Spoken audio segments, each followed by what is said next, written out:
স্বরাষ্ট্র উপদেষ্টা lieutenant general অবসরপ্রাপ্ত জাহাঙ্গীর আলম চৌধুরীর সভাপতিত্বে সচিবালয়ে অনুষ্ঠিত হয় আইনশৃঙ্খলা সংক্রান্ত কোর কমিটি এবং ঢাকা মেট্রোপলিটন ও তৎসংলগ্ন এলাকার আইনশৃঙ্খলা সংক্রান্ত বিশেষ সভা।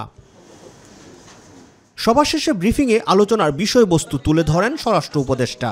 আমরা ঢাকার সব ডিসিদের আমরা ডাকা হয়েছিল এবং র্যাবের যারা এখানে ডিউটি করে তারা এবং সেনাবাহিনীতে যারা করতেছে, এইটা তাদের থেকে আমরা এখন শুনলাম যে তারা কিভাবে কাজ করতেছে এবং আগের কি পরিস্থিতি ছিল, এখন কি রকম পরিস্থিতি, এগুলির ব্যাপারে।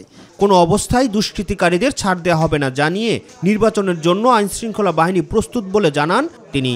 আইনশৃঙ্খলা বাহিনী যে প্রস্তুতি, আরও তো অনেক সময় রয়ে গেছে, আমাদের প্রস্তুতি রয়ে গেছে, আমাদের ট্রেনিং হচ্ছে, আমরা ট্রেনিং প্রোগ্রাম করে দিচ্ছি, আমরা তো প্রস্তুতি নিয়ে নিচ্ছি, আল্লাহ দিলে করতে কোনো অসুবিধা হবে না।